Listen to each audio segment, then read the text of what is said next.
سلام كما يتخونوا فتواتن كبوراتن تخطاتلتي تقراي برودكاست سربيس نساعة تلالو حادشتنا قدستنا حابري تاتنهو لايك شير سبسكرايب كومنتن غيركم كتكتاتولنا بمعدام ارئستاتهم كنلا عليكم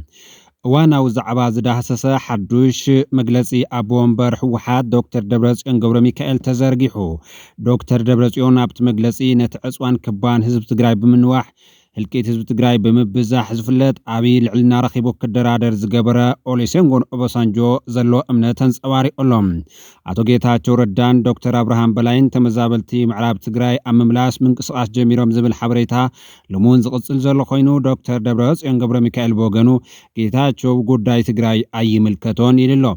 بلسقنا مس إرترا كوينات كابز ويتسانيحيو حزد ما نابانا يجمرالو زبل دكتور دبرزيون لمون بفلا أب أمريكا زلو امنت جن أي تغييرن زلو بزد ما نقفيتاتات سعبلو بزرزر كن رأينا حيلا يري إثيوبيا متقعت درون بالعلي تقراي بخلت أكلات ملاشي بلو أزازي نايتو مبحارا مريت لنا زبلو برغادير جنرال قبر اكزابير بينا ودن تروبوغنو كاو عافار وزينا كبل تزاري بلو أزي كمزيلن كرلو آستات عصرت 3,000 جرام ميركوري بإكزيبيت تتحيزو زبل زينا شفت يو تباهلو دارقا 3,000 جرام ميركوري نهزب تقراي وحادقا أودي أو كمزلو منقس تقراي آمينلو زبلون كالوتا قدس حبريتاتاتن انهم سانات انحكم كتكتاتولو بمعدام ناب زرزراتهم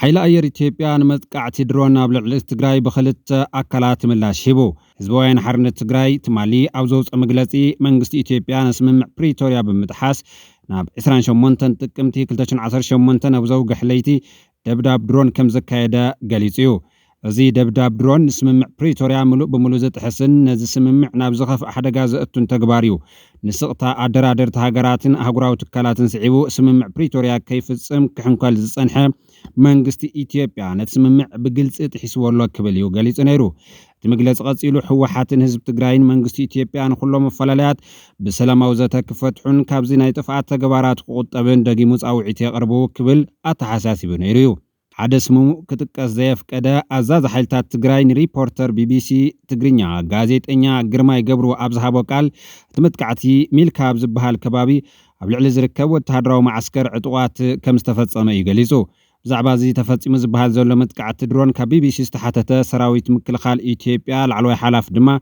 ولو نزخص زرقاقز ويزخحد ملسنت زيهابا نحنا أبز مرصنا يوغزي كنقلص إنا كبليو BBC حبير زلو برغادير جنرال قبرك زابير بينا ودن تردما مس BBC أبز كايدو كالما حتيت كابتي أما حبراو من رخبتاز تزرقها زحالف حبريتها كم زيبولي إقاليسو توم نسوز مرحوم عطقات أبز قزيزي أب كل العفار يلون زبالو خينو كاب كل العفار وزيوم ناب كبابتات تقراي مقتاوم كزارب استسمعيو بزعباتي أب كل العفار زكاير زلو كوينات أخو حبريتها كم زيبولون قاليسو برغادير جنرال نابي كبابتات تقراي كم زاتو ناب تقراي بزاتو لوان سباو قدات كم زوردو نزقلص كستات زملكتون حتو قريب ليو نسوم حيلتات تقراي ناب عفار كاتون كلو إنا زيرنا ناب تقراي آتينا مخنياتو عفار كنواقع سلازيبلنا كبليو تناي عطقات حارا مريت مرحي تزاري بزولو معازيخوم ناب تقراي آتيخوم نزبل حتو جن جنرال قبرك زابشير ملسي كيف قدنيا يكونن أزي وتهدراو مستيريو بمال زاعتو لكبابتات مقلات بوتهدراو منصر قبو كم زي كونه قليسلو حيلتات تقراي بكل العفار تخص مخفاتهم كم مسمع توساخي حبريتا كم زي بلون أسميريو بالجنرال تادسة زئزاز حيلي نابرايا كمس انكالو جيج نيرو نات نابتدو عفار يوم نيروم نا جنرال تادسة ممسا آنا ونا يفلتن كال ونا يفلتن عمو داتا وقحتاب تكبابدو أب ناي عفار بوتاتات أقدس بوتاتات سلزنبرا كارك إيروم ناب آمس يوم تخص خفيتهم إلو كتسيلو تخصي زخفتو بوتا أو ناي عفار بوتا أو دوبيو كتقعو فتينوم انتم ناتنا تخلقيلوم توسنا بوتا دما كيدوم نيروم إلو أمود داتات وق كابقون لعلك سفح سلازي بلو تملاسو نابز نبركمو إلنا يوم مليسنا يوم مسملسنا يوم نسوم دمادة دحرينا مزيوم عفار وريدوم تومسا بزبهال بوتا آتيوم كبليو قليس أزلو نحنا أزي كمزي عينت نابي يمز كمزلو مسفلتنا قليسنا نسحواتنا كنواقع عفار آتيوم كداميو مسانا كواقو سلازي بلوم نسوم نابزي ركبولو بوتا قليسنا ناب تقراي بوتا آتينا علنا كبليو نتخونتات قليس أزلو برغادير جنرال قبرك زابهر ودن ترو ሓይልታት ትግራይ ናብ ቶምሳ ኣይኣተናን ዝብል መግለፂ እኳ እንተሃቡ ኣዛዚ ዓርሚ 33 ዝኾነ ጀነራል ወልደ ጊዮርጊስ ተኽላይ ሸሪፎ ኣብ ቶምሳ ምስ ህዝቢ ዓፋር ብዛዕባ እቲ ጉዳይ ክመያየጥ ከም ዝተረኣየን ቶምሳ ኣቲና ኢሎም ባዕሎም ከም ዝገለጹ ነሲኻ ሓቢሩሎ እቲ ግጭት ዘስዓቦ ክሳራ ናይ ተጋሩ ክሳራ ብምዃኑ ብምምልካት ዜና ዓወት ክንገር ፈቃደኛ ከም ዘይኮነውን ኣመልኪቱሎ ንገዛ ርእሶም ኣብ ሓራ መሬት ከም ዘሎ ዝገልጹ ሓይልታት ስለምንታይ ኣብ ክንዲ ትግራይ ኣብ ዓፋር ኮይኖም ይቃለሱ ከም ዘለዉ ንዝቀረበሉ ሕቶ ድማ ካብ መጀመርትኡ ንሕና ኣብ ትግራይ ውግእ ንምክያድ ትልሚ የብልናን ምክንያቱ ንሕና ዝወፃና ኣብ ትግራይ መንበር ሲኢኖምና ኣብ ትግራይ ተዛሪብና ክሰምዓና ዝኽእል ሰብ ሲኢና ምዝራብ ሓጢያት ኮይኑ ምዝራብ ድማ ምስዳድን ቤት ማእሰርትን ኮይኑ ጨኒቕና ኢና ወፂና እምበር ንዋግኦ ፀላኢ ወይ ሓይሊ ኣብ ትግራይ ስለ ዘሎ ይኮነን ዝብል ምላሽ ይብሎ ወሲኹ ድማ ኣብዚ እዋን እዚ ናብ ትግራይ ከም ዝኣተወ ብምጥቃስ ኣብ ዓፋር ጥራሕ ዘይኮነስ ኣብ ትግራይ እውን ክንቃለስ ኢና ኢሉ ሓላፊ ሰራዊት ምክልኻል ኢትዮጵያ ድማ ንቢቢሲ ንሕና ብዝመረፅናዮ ግዜ ክንገልጽ ኢና ብምባል ብዛዕባ እቲ ዝተፈጸመ መጥቃዕቲ ምላሽ ይብሎ እዚ ብሓደ ወገን ዝተዋሃበ ምላሽ ክኾን እንከሎ ብኻልእ ወገን ድማ በቲ መጥቃዕቲ ሓዱሽ ድሮን መፈተን ኢና ጌርና ዝብል ብኻልእ ሓበሬታ ተዋሂብሎ ንትግራይ መፈተን ድሮን ጌርናያ ዝብል ምላሽ ንሰራዊት ሚድያኡ ዝገልጽ ዘሎ መምሕዳር ብልጽግና ከምዚ ዓይነት ኣገላልጻ ክጥቀም ሓዱሽ ኣይኮነን ኣብ 2014 ዓመተ ምህረት እውን ንትግራይ መለማምድና ኢና ንገብሮም ዘለና እቲ ዝዓወየ ምድላውና ንኻልእ እዩ ክብል ቀዳማይ ሚኒስትር ኢትዮጵያ አብይ አሕመድ ኣብቲ እዋን ተዛሪቡ ነይሩ እዩ በኢትዮጵያ ጊዜው ሲያልፍ የምንነጋገር ይሆናል ባለፉት 100 ዓመታት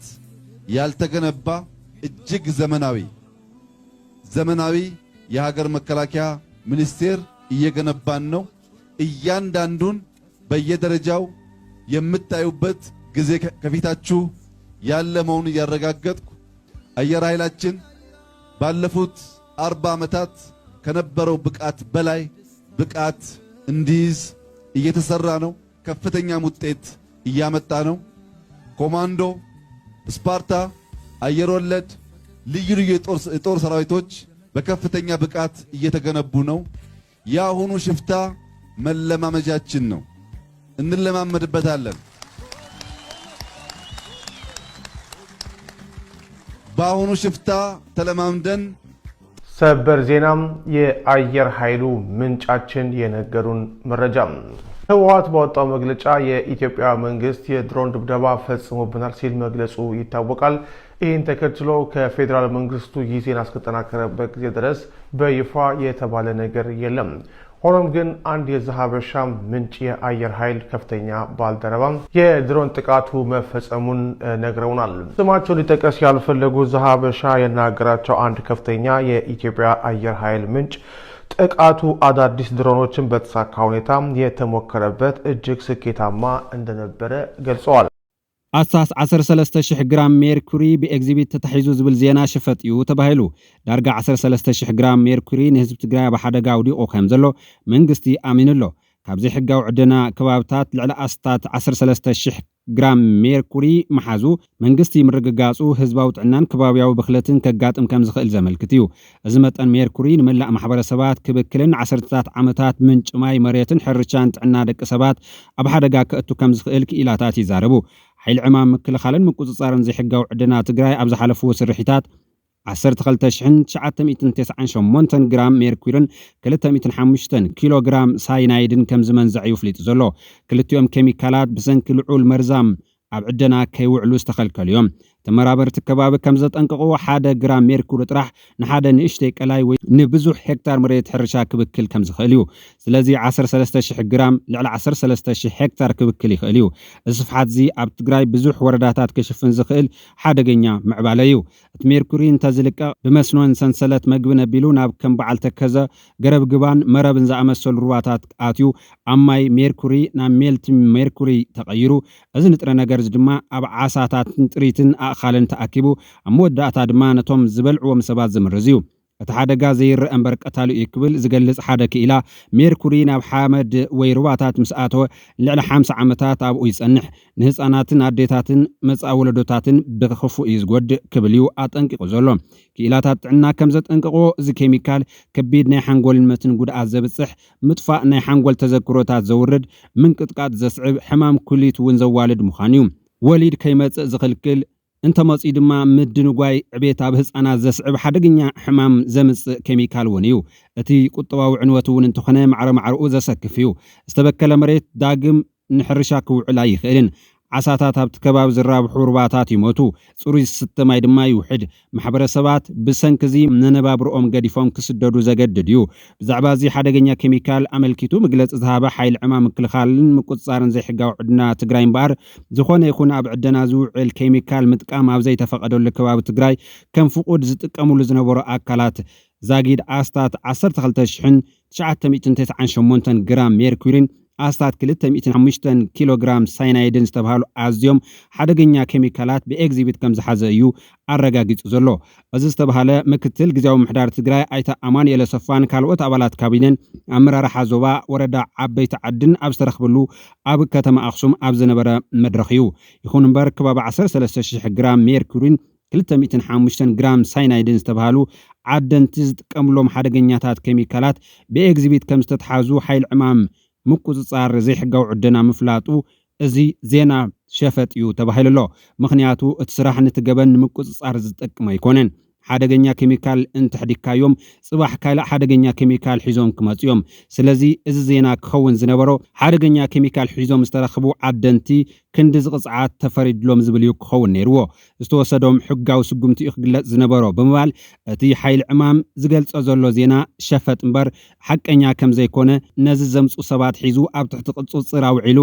ኣብ ሕጊ ኣቕሪቡ ክፍረደሎም ይግባእ ከም ዝነበረ እዩ ተዓዘብቲ ገሊጾም ዘለው እቲ ገበንኛ ገበን ከይደግም ኢኻ ክትገብር ዘለካ እምበር እቲ ገበን ደኣ ገበን ምዃኑ እኮ ህዝቢ ባዕሉ እውን ይፈልጦ እዩ ዝበሉ ርእይቶ ሃብቲ ሕኸኸለይ ክሓከልካን ቃል ዓለምን ዝዓይነቱ ንህዝቢ ዘጥፍዕ ሓደጋ ይኽተለለው ክብል እዮም ነዚ ዜና ጥራሕ ንቅድሚ ተምጽኦም ክንገረሎም ንዝደለዩ አካላት ወቂሶም ዘለው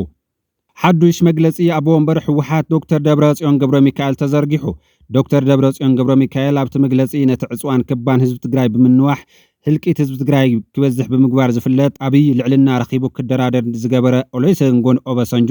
ዘሎ እምነት አንጸባሪቆሎ ሕዚ አማኻሪ አብይ አሕመድ ኮይን ዘሎ አቶ ጌታቸው ረዳ ንኦባሳንጆ ንሱ ክመጽን ከሎ ድሮን ደድሕሪየን ዝለኣኻ ነይረን ክብል ኣብ ቅድሚኡ ከም ዝተዛረቦ ኣይርጽዕን ሎሚ ካልእ ደመና ኩናት ኣብ ዝሰርበሉ ዘሎ መግለጽ ዝሃበ ዶክተር ደብረጽዮን ገብረ ሚካኤል ከምቲ ቅድሚ ሕዚ ኣብ ድሮ ኩናት ትግራይ ዝነበረ ህዝቢ እከለ ሓውና እዩ ክንውረር ኣይፈቅድን ማሕበረሰብ ዓለም እዚ ዞባ እናተሓመሰ ክርኢ ይደልን ሰላም እዩ ዝደሊ ዝብሉ ነበረ ዝመስሉ ዘርባታት ከንጸባርቕ እዩ ተራእዩ ፍላይ እቲ ናይ ርእሱ ዕድል እውን ክውስን ዘይኽእል ህዝቢ ዓፋር ዓገብ ክብለልና እዩ ህዝቢ ኤርትራ ንኹነታት ክቃወሙ እዩ ህዝቢ ምሓራ ሰላም ዝደሊ ዝብሉ ቅድሚ ሕዚ ዝነበሩ ዘረባታት ሎሙን ዝድገሙ ዘለዉ ኮይኖም ልዕሊ ኩሉ ግን ዋጋ ዘኽፈለን ከኸፍል ዝኽእል ገምጋም ድማ ማሕበረሰብ ዓለም ዝበሃል ሕውስዋስ አካል ብድፍኑ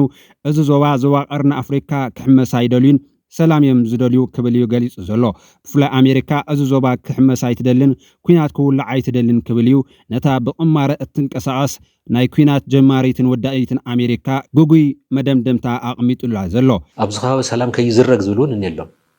ናይ ኤርትራ ነገሎም ስለ ዝለዓሉ ምስናይ ወደብ ክዝረግና ይንደልን እዚ ንኣሜሪካ ረብሓ እውን ጸባ እዩ ናይ ኣሜሪካ ረብሓ ኣብዚ ከባቢ ሰላም ትሊ ኣውሮፓ እውን ከምኡ ዕግርግር ተፈጢሩ ያው ተዋሓደ ስደተኛታት ብዙሓት ከም ዝሕዙ ይፈልጡ እዮም ተዕድለኛ ዝሰገረ ክሰግሪ ማለት ግን ትጸገም ሲርዶም ማለት ኣብ ልዕሊ ተብዚ ዘለዎም ኢኮኖሚያዊ ምንቅስቃስ ይኹን ዲፕሎማዊ ስራሕቲ ናይ ባዕሎም ኢንተረስትስ ደልየታቶም ስለ ዘለዎም ክትንከፈሎም ይደሊ ማለት ሰላም ሰውን ሲደልዩ ዶክተር ደብረጽዮን ገብረ ሚካኤል ነዚ መግለጽ ዝህብ ዘሎ እታ ፈለማ ጆኖሳይዳዊ ኩናት ትግራይ ክፍጸም ዝፈቐደት ድሕሪ ብዙሕ ህልቂትን ዕንወትን ሰራዊት ትግራይ ሓይሉ ብዓወት 21 ሰነ 2013 ዓመተ ምህረት ምስርአየ ንትግራይ ፍሉይ ቆላሕታ ብምሃብ ምክትታል ዝጀመረት ኣብ ማእኸል ዝግበሩ ሸርሕታት ገይራ ስምምዕ ፕሪቶሪያ ኣፈራሪማ አፈጻጸሙ ግን ዕሽሽ ኢላ ዘላ መወዳእታ ፍሉይ ልኡኻ አልዒላ በሚኒስትሪ ጉዳይ ወፃኢ አሜሪካ ዝወሃብ ዝነበረ መግለጽ ንስምምዕ ፕሪቶሪያ ገዲፋ እቲ ስምምዕ ተረሲዑ ሓደ ሓላፊ ሰኔት ጥራሕ ክዝክሮ ኣብ ዝገበረትሉ እዚ ወቅት እዩ ደጊሙ አሜሪካ ኣብ ዞባ ሰላም እያ ትደሊ ዝኾነ ዓይነት ኩናት ኣይትደልን ክብል ገሊጹ ዘሎ ኣሜሪካ ንጉዳይ ትግራይን ኢትዮጵያን ካብ ናዕቢ ማስተር ፕላን ኣዲስ ኣበባ ክሳብ ጆኖሳይዳዊ ኩናት ዝጅምር ወሳኒ ተራ ክትጻወት ጽንሐት ሃገር ኮይና ሕዚ እውን ዝተኸፈለ መስዋዕቲ ተኸፊሉ ኣብ መወዳእትኡ ክሳድ ተሓዚትን ወሳኒትን ሃገር ምዃና ክርሳዕ የብሉን ኣሜሪካ መሪሕነት ኢህወደግ ኣብ 2010 ዓመተ ምህረት ካብ ስልጣኑ ክወርድ ብኤችአር 218 ዝተባሃለ ማዕቀብ ዘገደደትን ኣብይን ኢሳያስን ብሓንሳብ ኣብ ዞባዊ ውህደት ክሰርሑ ብዶላንድ ያማማቶ ዝተባሃለ ኣምባሳደራት ዘተሓባበረትን ሃገር ምዃና ቃለ መሕትት ኢሳያስ ኣፈወርቂ ተወኪስካ ምርዳእ ይከኣል እዩ ኢሳያስ ቅድሚ ኣብይ ናብ ስልጣን ምምጽኡ ምስ ምምሕዳር ትራምፕ ኣዝዩ ጥቡቕ ዝምድና ጀሚርና ነርና ክብል ኣብ ዝሓለፈ ኣብ ዝሃቦ ቃለ መሕትት ምዝኽኻሩ ዝፍለጥ እዩ ኣብይ ናብ ስልጣን ምስ መጸ 10 ቢልዮን ዶላር ንሃገራዊ ለውጢ ካብ ምድብ ዓዲ ዘይወዓለት ኣሜሪካ ክሳብቲ ኣብ ሰነ 16 ዝተፈጸመ ናይ ቦምባ መጥቃዕቲ ኣብ ልዕሊ ምምሕዳር ኣብይ ንምርማር ኣባላት FBI ናብ ኣዲስ ኣበባ ምስዳድ ኣብይ ሽልማት ኖቤል ክሽለም ካብ ምሕጋዝ ክሳብ ሕወሓት ኣንጻር ዞባዊ ውህደት ኮይንና እሞ ንውግኣዮን ዝበሉ ኢሳያስን ኣብይን ዘቕረብዎ ጥርዓን ተቐቢላ ኩናት ትግራይ ክጅማር ፍቃድ ዝሃበት ዓዲ ምዃና እቲ ኩናት ካብ ዝጀመረሉ ጥቅምቲ 24 2013 ክሳብ ወርሒ ጥሪ 2013 ዝነበረ ግዜ ዝኾነ መግለጽ ዘይምውጻእ እኹል ምስክርነት ዝህብ እዩ መሪሕነት ሕወሓት ከም ሎሙ ከይኮነ ጆኖሳይዳዊ ኩናት መኪቶም ናጽነት ትግራይ ገግህዱ ኣብ በረኻታት ትግራይ ዝተራኸቡ መናእሰይ ትግራይ ነንሓድ ሕዶም ክጋጨው ብክልተ ከይገምዐ ኣብቲ ናይ 2013 ዓመተ ምህረት ኣብቲ ዘመነ ጥፋት ንጆኖሳይዳዊ ወራር ትግራይ ንምምካት ነቲ ቃልሲ ብኣድማዒ መገዲ ንምምራሕ ሓያል ጥርናፈ ዝፈጠረን ግንባር መስሪቱ ዘይርሳዕ ታሪክ ዝፈጸመ ውድብ ምዃኑ ዝፍለጥ እዩ ኣብቲ እዋን ኩሎም ኣብ ምጽናት ዓሌት ትግራይ ዝተሳተፉ ገበነኛታት ናብ ፍርዲ ብምቕራብ ትግራይ ካሕሳት ዝወረዳ ጥፍኣት ብሃገርነት ክትድበስ ተስፋ ናይ ዝሓድሽ ወለዶ ትግራይ ዝነበረ ኮይኑ ከም በዓል ኣሜሪካ ዝኣመሰሉ ኢትዮጵያ ከይትፈርስ ትግራይ ክሳብ ምጥፋእ ዝወሰኑ ሓያላት ሃገራት ድማ ሰራዊት ትግራይ ድሕሪ 21 ሰነ 2013 ዓመተ ምህረት ናብ ኣዲስ ኣበባ ክግስግስ ምስ ጀመረ ፍሉይ ተገዳስነት ብምሃብ ፍሉይ ልኡኽ መንግስቲ ብምምራጽ ገስጋስ ናብ ኣዲስ ኣበባ ንኢትዮጵያ ምድሓኒው ዝብል እምነቶም ብምሕዳር ሰራዊት ትግራይ ንኣዲስ ኣበባ ኣብ ናይ ጠበንጃ ርሕቀት ንምእታው ናይ ክልተ መዓልታት ቃልስን መስዋዕትን ጥራሕ ክሳብ ዝተርፎ ይከታተሉ ምንባሮም ኣይርሳዕን ኣብቲ እዋን መብዛሕትኦም መራሕቲ ብልጽግና ተስፋ ቆሪጾም መውፅእ መገዲ ዝደልዩ ከም ዝነበሩ ዝፍለጥ ኮይኑ ገለ ካብኣቶም ድማ ምስ መራሕቲ ትግራይ ክዘራረቡን ዝፍትኑ ምንባሮም ይፍለጥ እዩ ካልኦት ድማ ትግራይ ክትገንጸል ኣለዋ ንኣዲስ ኣበባ ግን ኣይትመንጥሉና ክብሉ ከማረሩ ከም ዝተሰምዑውን ኣይርስዓን ኣዝዮም ውሕዳት ጥራሕዮም ክሳብ መወዳእታ ኣንጻር ትግራይ ክቃለሱ ዘዳልዮም ዝነበሩ ኣብቲ ሰራዊት ትግራይ ኣብ ኣፍ ደገ ኣዲስ ኣበባ ተቃሪቡሉ ዝነበረ እዋን ኣብ ከምዚ ዝኣመሰለ ወሳኒ ወቅቲ ኣብታ ናይ መወዳእታ ህሞት ብወገን ትግራይ ናብ ኣዲስ ኣበባ ንመጽእ ዘለና ፍትሒ ንምንዳይ ዳ እምበር ንኢትዮጵያ ንምምራሕ ኣይኮንናን ምስተባሃለ ሓያል ሃገር ኣሜሪካ የማነ ጸጋም ተመልኪታ ነቲ ረዚን ዋጋ ዝተኸፍሎ ቃልሲ ተጋሩ ብዜሮ ዘባዝሕቶ ንሳያ ነይራ ንምዝኻር ዝኣክል እቲ ናይ ትግራይ መሪሕነት ምስተብጅብቲ ኮይኑ ሕወሓት ንኣዲስ ኣበባ ዝኣቱ እንተኮይኑ ሕጋ ኣዲስ ኣበባ ክነኽብር ከነኣቱ ኢና ዝበለ ኣሜሪካዊ ኮነልየን ናይ ሰላም ድርድር እውን ኣጀመረር ነይሩ ብድሕሪ እዚ ሰራዊት ትግራይ ከቢድ ዋጋ ከፊሉ ንድሕሪት ተመሊሱ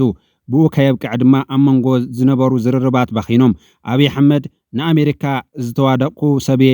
ምምሕዳር ኣሜሪካ ግን ኣንጻር ከምዚ ዝኣመሰልኩ ንረብሓ ኣሜሪካውያን ዝዋደቕ መራሒ ከውደቐኒ ይጽዕር ኣሎ ኢሉ ኣብ ድሮ ሳልሳይ ዙርያ ኩናት ትግራይ ንዘን ኒውዮርከር ዝተባሃለ ፍሉጥ ናይ ኣሜሪካ ጋዜጣ ጠሪዑ እቲ ጋዜጠኛ ናይታ ጋዜጣ ድማ ናብ ኣዲስ ኣበባ መጺኡ ብልጽግና ዘልምዖም ቦታታት እቲ ቀዳማይ ሚኒስትር ኢትዮጵያ እናዛወረ እናመርሐ ክዕዘብ እናገበረ ቀኒዩ ንነዊሕ መዓልታት ምይጥ ኣካይዶም ብድሕሪዚ ብልጽግና ምስ ኣሜሪካ ዝተባሃሎ ክገብር ተሰማሚዑ ኣሜሪካ ዳግም ትግራይ ክውረር ፈቂዳ ኣብ መወዳእታ ድማ ሻዕብያ ብልጽግናን ኣምሓራን ብሓባር ኮይኖም ናይ ምጽናት ዓሌት ክፍጽሙ ናይ ኣሜሪካ ትእዛዝ ብላዕለዋይ ኢድ ምንባሩ ኣይርስዕን ብልጽግናውን ኩሉ ዓቕሙ ወዲቡ ኩሉ ጸጋታት ሃገር ኣብ ኩናት ውዒሉ ንመቐለ ከበባ ክገብር ብሸነኽ ምብራቕ ጥቃ ዓዲግራት ብሸነኽ ዞባ ማእከል ድማ ዕዳጋ ዓርቢ ብሸነኽ ዞባ ደቡብ ጥቃ ማይጨው በፂሖም ጅግና ሰራዊት ትግራይ ምስ ኩሉ ሎጂስቲካዊ ሕጽረታቱ ክሳብ መወዳእታ ይኳሻሕ ምንባሩ ዝፍለጥ እዩ ሻዕብያን ብልጽግናን ዕጡቃት ኣምሓራን ድማ ጥፍዓት ሕወሓት ዘይኮነስ ጥፍዓት ትግራይ ዘሳልጥ ኩሉ ኣውለው ዝብልዎ ዓቕሞም ፀንቂቆም ይፍጽሙ ምንባሩ ዝፍለጥ እዩ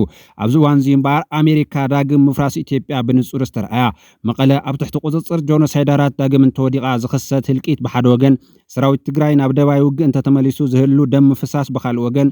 ዝብሉ ጉዳያት ኣቦቶኦም ኮይኖም ንኣሜሪካ ልክዕ ከምቲ ድሕሪ ስምምዕ ፕሪቶርያ ግጥም ፋኖን ብልጽግናን ጀመረ ጆኖሳይደራት ንመቐለን ተቆጻጽሮም ከጋጥም ዝኽእል ግጥም ሻዕብያን ብልጽግናን ኢትዮጵያ ከፍርሳ ከም ዝኽእል ኣብ ግምት ብምእታው እቲ ንህልቂት ትግራይ ብስቕታ ክዕዘብ ዝጸንሐ ዋና ጸሓፊ ሕቡራት ሃገራት አንቶኒ ጉተሬስ ክእውጅ ጀሚሩ ኣሜሪካ ድማ በፕሪቶሪያ ስምምዕ በኣስገዳድ ክፍጸም አዚዛ ኣብቲ እዋን ስምምዕ ፕሪቶሪያ ብድሌት ሕወሓት ወይ ብናይ ብልጽግና ድሌት ዘይኮነስ ብናይ ኣሜሪካ ፕሮግራምን መደብን ተፈሪሙ እቲ ናይቲ እዋን ናይ ፕሪቶሪያ ስምምዕ ብኢድ አቶ ጌታቸው ረዳ ኾነ አቶ ሬድዋን ሁሴን ዘይኮነስ ብማይክ ሃመር ዝተጻሕፈ ምዃኑ ድሕሪኡ ዘለው ምዕባለታት ዘነጽሩ እዩ ሓቂ እዩ እቲ ብማይክ ሃመር ዝተነድፈ ሰነድ ፕሪቶሪያ ነቲ ኣብ ወያናይ ዲሞክራሲ ሸኺሉ ክቃለስ ዝጸንሐ መሪሕነት ዶክተር ደብረጽዮን ዘይኮነስ ነቲ ሃገር ኣብ ፖስታ ብልጽግና ዝበሃለ እትዩ ኣብ ዝርዝር ሓራጅ ናብ ባንኪ ዓለምን ትካል ገንዘብ ዓለም IMFን ዝረከበ ኣብይ ኣሕመድ ዝድግፍ እዩ ነይሩ ሓቂ እዩ እቲ ፊርማ ድምፂ ጠበንጃታት ስቕ ክብሉ ደኣምበር ስቃይ ህዝቢ ትግራይ ከምቲ ዝነበሮ ክቕጽል እዩ ገይሩ እቲ ስምምዕ ዋላ ሙሉእ ብሙሉእ ተግባራዊ እንተዝኸውን እውን ሰላም ዘምጽእ ኣይኮነን ብልጽግናን ሕወሓትን ካብ ዝወጻኢ ዝዘራረበሉን ዝሰማምዑሉን ሓድሽ መድረኽ የድልዮምን ምትህልላኽ ገዲፎም ናብ ልዝብ ክምለሱን ጥራሕ እዩ እቲ እንኳ መፍትሒ ኣብዚ እዋን እቲ ሕዚ ዝኽሰት ዘሎ ፍጻመ ነቲ ብስምምዕ ዝተቆጥዐ ሻዕብያን ዳግማይ ክስሕቕ መሊሱ ክሕጎስ ነቲ ስምምዕ ክቐዶን ዘጽዕር ዘሊ መንግስቲ ኤርትራን መሻርክቲ ዕጡቃትን ባህ ዘብል ኮይኑ ድሕሪ ብዙሕ ሕልቂት እውን እንተኾነ ግን እቲ ውሳነ ናይ ኣሜሪካ ድሌት ዝውስኖ ስለ ዝኾነ ሕዚ እውን ዶክተር ደብረጽዮን ገብረ ሚካኤል ኮነ ካልኦት ኣሜሪካ ሰላም እያ ትደሊ ኣብ ዞባ ዝብል ቅዋሞም እቲ ዝሓለፈ ከምህሮምን ከስተብሉልን ከም ዝግባእ እዩ ዝግለጽ ዘሎ ዓረብ ኤሚሬትስ ብዘይ ትእዛዝ ኣሜሪካ ሓንቲ ዝንዝር እኳ ክትንቀሳቐስን ኣይትኽእልን ስለ ዝኾነ ኣብይ ኣሕመድ ናይ ዓረብ ኤሚሬትስ ድሮናት ተጠቒሙ ክወርር ይዳለሎ እንተኾነ ግና ኣሜሪካን ሕብረት ኣውሮፓን የጠንቅቖ ኣለዋ ይቃወሙ ኣለዋ ዝብል ነበረያ ነበረ እዩ ዓረብ ኤሚሬትስ ምስ ስዑዳ ዓረብ ኮይና ኩናት የመን ልዕሊ 7 ዓማውቲ ክትገብር እንተላ ቀንዲ ሃንቀንቲ ኩናት የመን እስራኤልን ኣሜሪካን ምዃነን ክሳብ ሕዚ ዘይበረህሉ ትግራዋይ እንተሃልዩ ንኢሳያስ ኣፈወርቂ ሕተቶ ሽዑ ኢሳያስ ወደብ ዓሰብ ንኩናት የመን ኣብ ልዕሊ የመን የካይድዎን ዝነበረ መጥቃዕቲ ዘካረየ እዩ ኩሉ ምስጢር ሃንቀንቲ ኩናት ድማ ናይ የመን መን ምዃኑ ኢሳያስ ኣፈወርቂ ብእሪ ቁጽር ዝፈልጦ እዩ ኣብ ማእኸላይ ምብራቕ ኣብ ቀጠና ቀይሕ ባሕርን ዝሓለፉ 70-80 ዓመታት ዝካየዱ ዘለውን ኩናታት ብምሎም ኣብ ትግራይ ናብ ኤርትራን ኢትዮጵያን ዝተገብሩ ኩናታት ሓዊስካ እንተስ ብድሕሪት እንተስ ብቅድሚት ኮይናት ዝውሮ ዘላ ኣሜሪካ እያ መሪሕነት ትግራይ ኣሜሪካ ንኣብይ ኣሕመድ እንተስ ብግልጺ እንተስ ብሕቡእ ኩናት ኣብ ልዕሊ ትግራይ ክገብር ትደፋፍእ ሃገር ዳእምበር እተጠንቅቕ ሃገር ከም ዘይኮነት ተገንዚቡ ዘዋጽእ እንተሓሰብ እዩ ዝሓሾ ከም ዝበሉ ነብራያ ነበረታት ተኣማሚኑ ንራብዓይ ሓምሻይ ግዜ ትግራይ ኣብይ ኣሕመድን ጎይቶቱን ዝዋግኡላ ከይትኸውን ለይትን ቀትርን ክስራሕ ኣብ ዝግብኦ ግዜ ምህላው ድማ ክስመረሉ ዝግባእ ምዃኑ ተገሊጹ ኣሎ እዚ ማዕዳዚ ንኤርትራውን ዝምልከት እዩ ትራምፕ ናይ ጽምዶ ደብዳቤ ጽሒፉልና እዩ ዝበሃል ዘረባ ማያ ይቋጽርን ኤርትራ ካብ ኣሜሪካ ናይ ጽምዶ ደብዳቤ ተጻሒፉለይ ብዝብል ከይትተዓሻሾ ንምዕድ ዝብሉ ተዓዘብቲ ንኢራን እውን ናይ ሰላም ልዝብ ኣሳሲል ከለኹና በለትያ ተጻዊታት ላሞ ተጠንቀቑ ኢሎም ኣለዉ እቲ ዕውት መፍትሒ ንትግራይ መሪሕነት ትግራይ ክሰምዖ ዘለዎ ካብ ህዝቢ ትግራይን ደቁ ዘቐሞም ዝተፈላለዩ ትካላትን ዝቐርብሉ ዘለዉ ፖለቲከኛታትና ናብ ዘተምፁ ዝብል ጻውዒት ምቕባልን ኣብ መንጎ ተጋሩ ዘለዉ ኣፈላላያት ብምጽባብ ዓቕሚ ትግራይ ብምእካብ ኩናት ዳግም ኣብ ትግራይ ከይውላዕ ኣማራጺ ሓሳብ ምቕራብ ብልጽግና ነስምምዕ ክፈጽሙ ዘኽእሉ ኣማራጺታት ምቕራብ ኣገዳሲ ምዃኑ እዩ ዝንገሮ ዘሎ ካብዚ ወጻኢ ትግራይ ትበሃል እናሃለወት ኤርትራ ዝበሃል ሃገራዊ መንነት ምፍጣር ኣይከኣልን ዝብል ሻዕብያ ብሓደ ወገን ትግራይ ትበሃል እናሃለወት ኩሻዊት ኢትዮጵያ ምህናጽ ኣይከኣልን ዝብል ብልጽግና ብኻልእ ወገን ከምኡውን ትግራይ ትበሃል እናሃለወት ኣምሓራዊት ኢትዮጵያ ምህናጽ ኣይከኣልን ዝብል ፋኖ ዝፍጽምዎ ዘሎን ዘፈጸሞን ጆኖሳይድ ዕሽሽ ተባሂሉ ዝእቶ ሓደ ሕዳዊ ግጭት ግን መጻኢ ባህጎም ኣብ ጸረ ትግራይ ብቐሊሉ ዳግማይ ጥምረት ክፍጽሙ ንዝደልዩ ሓይልታት ምሕጋዝ ምዃኑ ተሰሚሩሉ ኣሎ እዚ ናይ ፖለቲካ ህሁ ረሲዕኻ ጽምዶን ጥምዶን ከምኡውን ምድማር እናበልካ ኣብ ባዕልኻ መወዳእታ ዘይብሉ ህልቂት ምእታው ግን ዕብዳን ጥራሕ እዩ ተባሂሉ ኣሎ ዋላ ከምዚ እናሃለወ ግን ተመዛበልቲ ምዕራብ ትግራይ ካብ ሕዳር 10 ጀሚሩ ናብ መረበቶም ንክምለሱ ኣይተ ጌታቸው ረዳን ዶክተር ብርሃን በላይን ካልኦት ተጋሩን ምሉእ ምድላው ወጊኖም ዝብል ሓበሬታ እናወፀ እዩ ናይ ጸጥታ ስራሕቲ ንኽጸርዩ ዝተሓረዩ ኣካላት ሓይል ሰላም ኣብ ሶምን ምንቅስቓስ ክጅምሩ እዮም ዝበሉ እዞም ምንጭታት ሰፈርቲ ሒዞሞ ዘለዉ ቀልጢፎም ንኽለቁ ናይ ጸጥታ ኩነታት ውሕስ ክኸውን ትጽቢት ከም ዝግበር ገሊጾም ኣሎ ተመዛበልቲ እግሪ ተኺሎም ብናጽነት ዝመርሖም ባዕሎም ክመርጸሎም ዝብሉ ዘለዉ ኮይኖም ዶክተር ደብረጽዮን ገብረ ሚካኤል ግን አቶ ጌታቸው ረዳ ኣብ ጉዳይ ትግራይ ዘእትወ ይኮነን ክብል ተዛሪቡ ዘሎ ምኽንያቱ ድማ ኣማኻሪ ብልጽግና ስለ ዝኾነ እዩ ኢልሎ ትምራሒ ሕዝውን ኣብ ሕብረት ኣፍሪካ ሕብረት ኣውሮፓን ኣሜሪካን ዘሎ እምነት ዘይተንጸቀቐ ምዃኑ ግን ንብዙሓት ኣገሪሙሎ ንምዃኑ እንታይ ኢሉ ጽማቕ ትሕዝቱ ቀጺሉ ክቐርብ እዩ ምሳና ጽንሑ መንግስቲ ኢትዮጵያ ብዝሓለፈ ግዜ ህወሓትን ሻዕብያን ሓቢሮም ኣብ ርእሰ ኩናት ክውልዑ ይዳለዉ ኣለዉ ክብል ናብ ዋና ጸሓፊ ሕቡራት መንግስታት ዕላዊ ደብዳቤ ከም ዝፀሓፈ ይዝከር እሞ እዚ ብዕራይ ወለደ ራእየለይ ስምሕለይ መፀዋዕታ እንታይ እዩ ዘመላኽት ዝብል ከም መበገስ ክንገብር እሞ ዓለም ለኸ ማሕበረሰብኸ ኣብዚ ጉዳይ ዘለዎ ረድኢትን ሰላም ቀርኒ ኣፍሪካ ከይዝረግ ዝገብሮ ፃዕርን እንታይ ይመስል ማለት ይከኣል? ገረም ያው ደብዳቤ ከይዳ ወፅያ فلا أخي أنا في حوارات مستعد صحفي نحن هون مسيبنا هنا اللي هنا هذا بدأ من بزوجات من زي كنا نجار مسلز خنا مالتي تبغى مسرة تقول زين متى تصحيفه يوف تزرزرون بتوصلنا تجلسوا نيرو بزنا ولديها ما يفنوا من كساسات نيرو وصلت أساسي رميم هو حتى له إرتراون له شعبيون له زبل زتا أصو يو إذا وصل لزنارنا يكونن تكايدو يو درعك حزون تتحسس باي